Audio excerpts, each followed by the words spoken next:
आपके कैलाश में आपका स्वागत है देवी। आज का दिन आपके लिए अत्यंत व्यस्त रहा होगा ना। अब आप सुख से विश्राम कीजिए।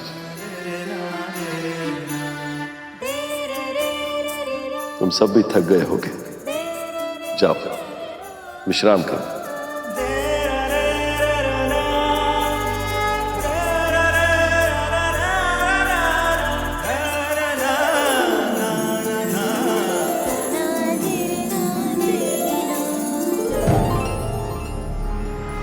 अभी अभी तो विवाह हुआ है, भोलेनाथ अभी से ध्यान में बैठ गए।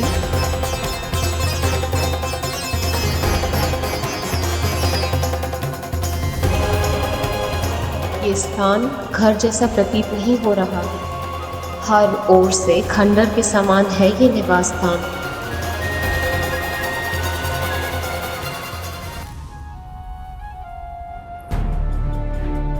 अब क्या करूं?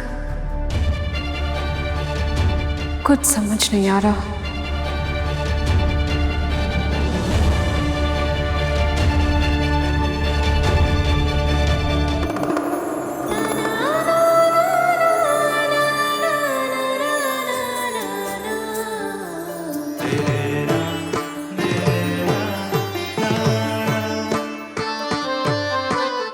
एक पल के लिए लगा कि मैं बिल्कुल अकेली हो गई। मेरे होते हुए आप कभी अकेली नहीं हैं सती। आप मेरा ही भाग हैं और मैं आपका। हम दोनों एक ही तो हैं।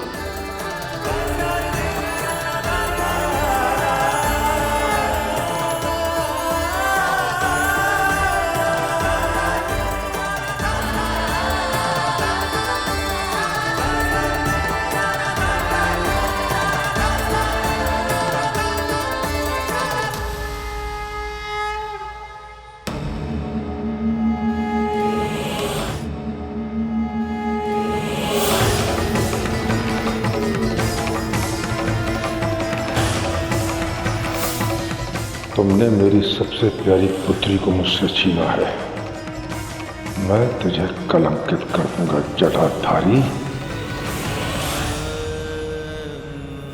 विवाह के बाद जब एक स्त्री अपने पिता का घर छोड़कर अपने ससुराल आती है, उसके लिए सब कुछ अलग होता है। उस घर में कहाँ क्या रखा है से लेकर उस घर के सदस्य, उनका स्वभाव, उनकी रुचि अरुचि, ये सब कुछ एक पहेली बनकर रह जाती है और वो उस सब में खो जाती है। देवी सती के साथ भी ऐसा ही हुआ। पर शिव कभी उन्हें पिता बनकर समझाते, कभी माँ की तरह लाड करते, तो कभी सखी की तरह संसार भर की बातें करते। जीवन के हर आयाम में वो एक दूसरे के सच्चे साथी बन गए थे और उनके साथ न केवल कैलाश बल्कि पूरे संसार में एक प्रसन्नता सी छा गई थी। हर स्त्री के भांति देवी सती का एक नेत्र अपने पति का घर संभालता था और दूसरा नेत्र अपनी मायके की ओर ताकता रहता। इधर विवाह के बाद मायके से उनसे मिलना आना तो दूर, किसी का कोई संदेश तक नहीं आया था। देवी सती का मन कहीं ना कहीं आशंकित था कि वहां क्या हो रहा है, सब कुछ ठीक तो है। और फिर एक दिन इतने सारे वाहन कहाँ जा रहे?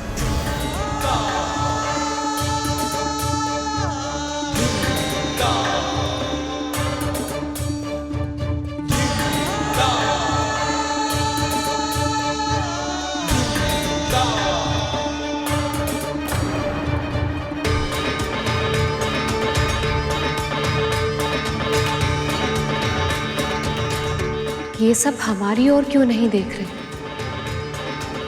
ऐसा लग रहा है जैसे दृष्टि छुपाने की कोशिश कर रहे हैं।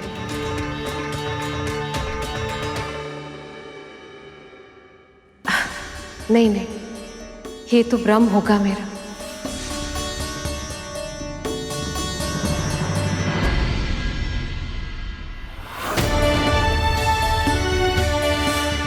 मुझे शीघ्र ही यहाँ से निकलना चाहिए, अन्यथा यदि देवी सती ने मुझसे कुछ पूछ लिया तो उन्हें क्या उत्तर दूंगा मैं? अरे, ये तो वायुदेव और अग्निदेव है। दूर से ही सही, एक बार महादेव का अभिवादन भी नहीं किया। ये सारे देवगण इतना विचित्र व्यवहार क्यों कर रहे हैं?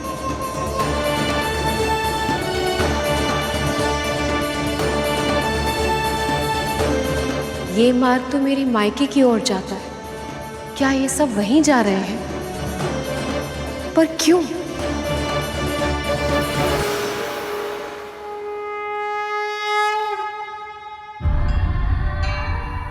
हमें क्षमा करना सती, परिस्थितियां कुछ ऐसी हैं कि हमें तुमसे बिना मिले ही जाना पड़ रहा है। सखी लक्ष्मी, विष्णु,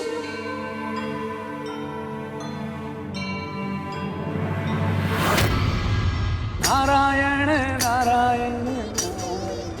देवर्षि नारद, प्रणाम।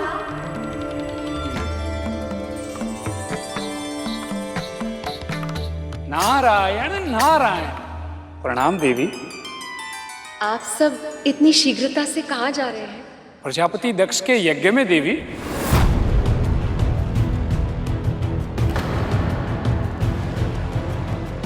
पिताजी ने यज्ञ रखा है?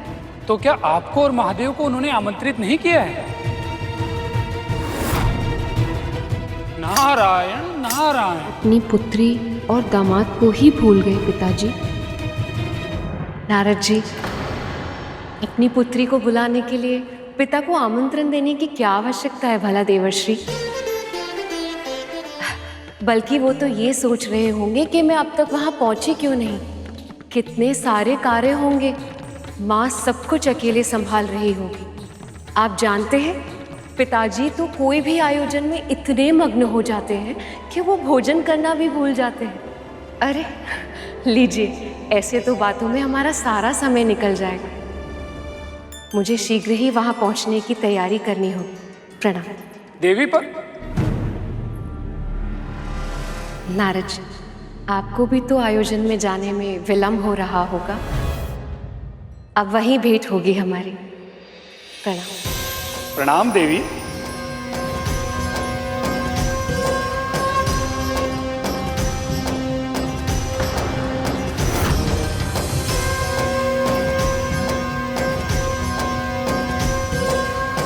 नारायण नारायण।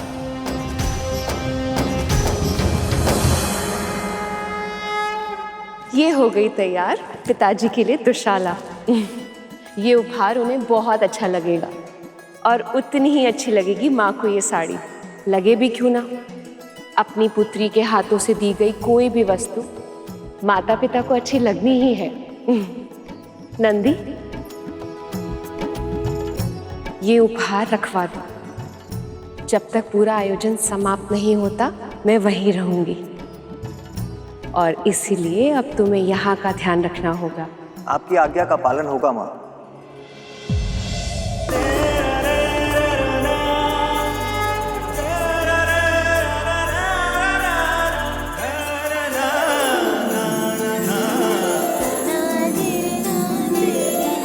माँ, प्रभु को समाधि से उठाना क्या उचित होगा?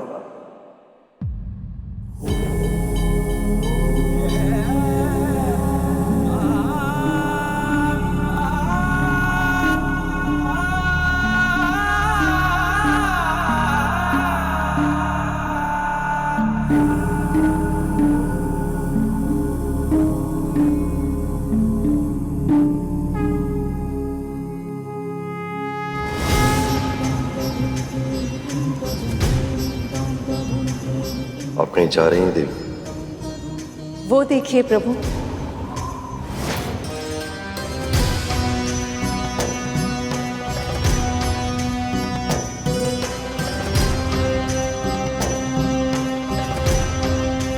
सभी देवी देवता वहां जा रहे हैं। मेरे पिताजी ने बहुत बड़े यज्ञ का आयोजन किया है। अब आप भी उठिए, नहीं तो हम दोनों सबसे अंत में पहुंचेंगे।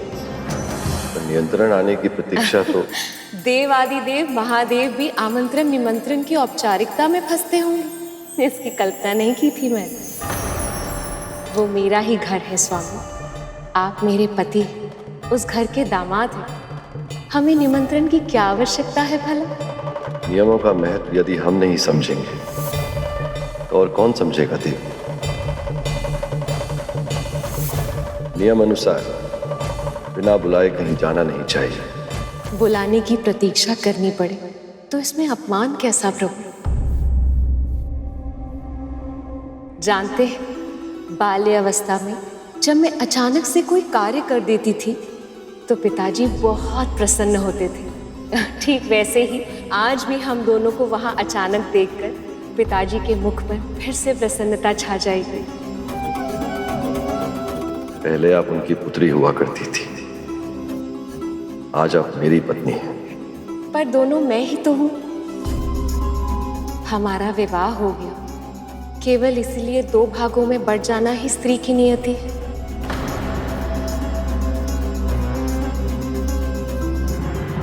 यदि निमंत्रण आता तो मैं आपको जाने से कदापि नहीं रोकता, पर बुलावा आए बिना जाने का निर्णय मेरी दृष्टि में उचित नहीं है देवी।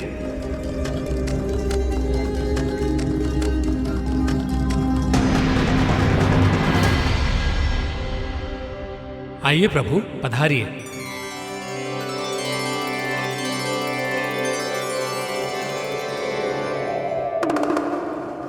ठीक है, आपको औपचारिक व्यवहार करना है तो आप अवश्य कीजिए, पर मैं अपने ही माता पिता के साथ औपचारिक नहीं बन सकती। वैसे भी महादेव, आप तो सदैव स्थिर रहते हैं, भ्रमण करने के लिए भी आपको कितनी मुनहार करनी पड़ती है। इसीलिए मैं आपके साथ जाने के लिए हठ नहीं करूंगी। आप मुझे भी मत रोकिए।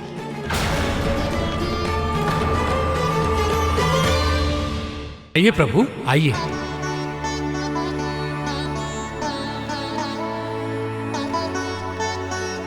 नारायण नारायण। समय बहुत कम है, सारे अतिथि वहां पहुंच चुके होंगे, कितने सारे कार्य होंगे वहां। कितना बुरा लगेगा सबको कि इतने बड़े अवसर पर उनकी सबसे बड़ी पुत्री ही वहां नहीं आई। आपका ऐसे वहां जाना मुझे ठीक प्रतीत नहीं हो रहा देवी। जानते हैं क्यों महादेव? क्योंकि जब से हमारा विवाह हुआ है, एक क्षण के लिए भी हम एक दूसरे से बिछड़े नहीं हैं।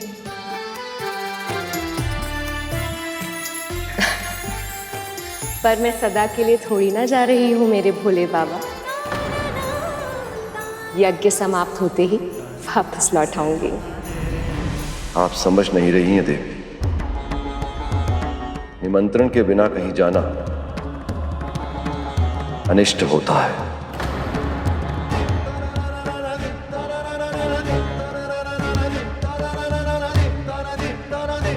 कैसा अनिष्ट महादेव? क्या है आपके मन में? कैसे बताऊं आपको कि जिस रिश्ते के अधिकार से आप वहां जाना चाहती हैं, उस रिश्ते में अब कड़वाहट आ गई है, इसलिए आपका वहां जाना उचित नहीं होगा।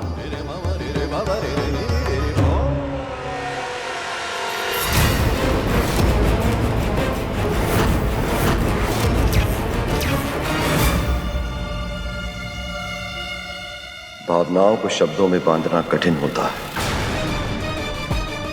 ऐसा कुछ है जो मुझे खटक रहा।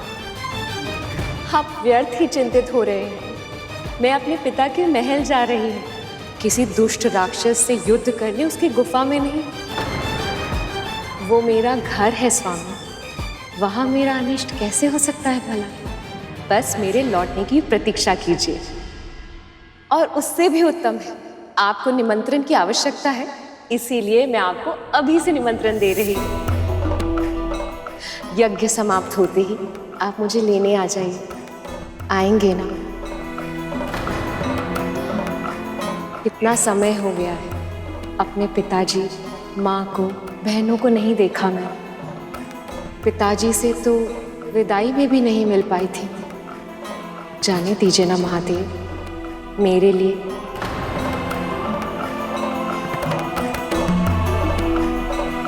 अपनी सती की प्रसन्नता के लिए मान जाइए।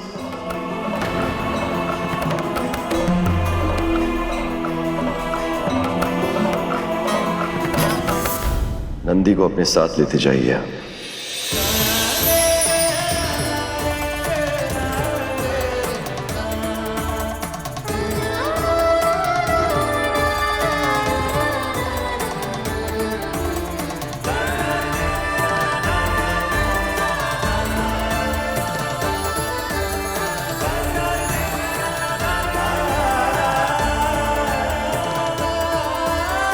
न जाने किस अशुभता के विचार से मेरा मन विचलित हो रहा। कहीं सती संकट की ओर तो नहीं जा रही। आशा करता हूं कि आपसे शीघ्र ही पुनः भेंट होगी।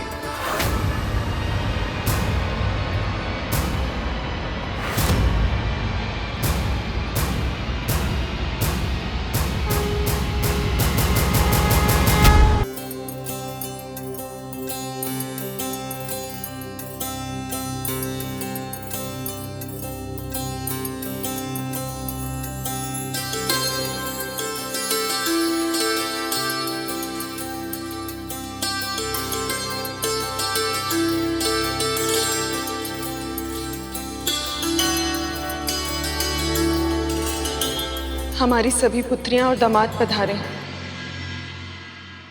आपको सती और शिव को भी आमंत्रित करना चाहिए था।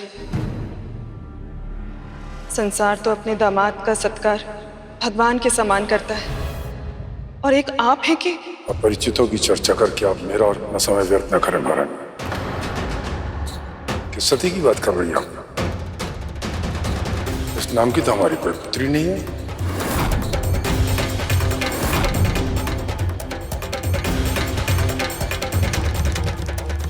जानते हो नंदी, पिताजी क्या सोच रहे होंगे कि मैं अब तक आई क्यों नहीं, और मेरी बहनें मुझसे मिलने के लिए कितनी व्याकुल होंगी।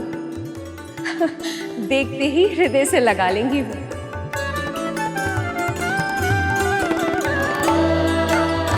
और माँ के लिए अपनी मन की भावनाओं को शब्दों में व्यक्त करना बहुत कठिन होता है, पर आंखें सब कह देती हैं।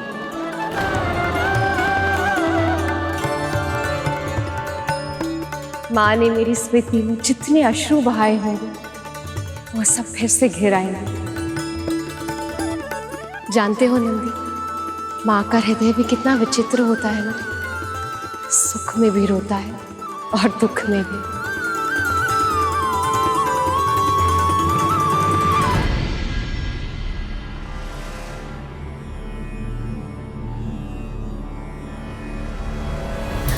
लगता है यज्ञ आरंभ होने वाला है। चलो नंदी। माँ मैं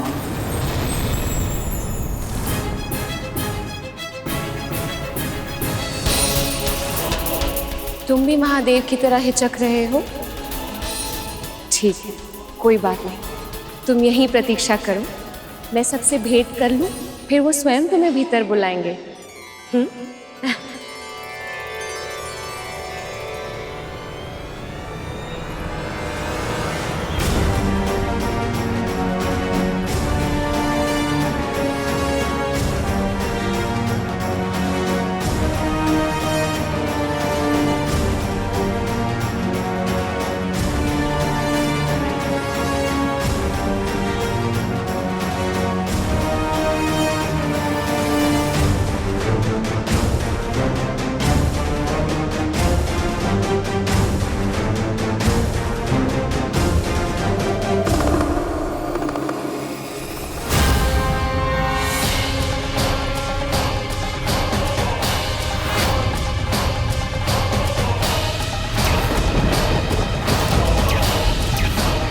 यदि मैंने जो देखा वो नियति है, तो संसार का अंत भी आने वाला अवश्य होगा।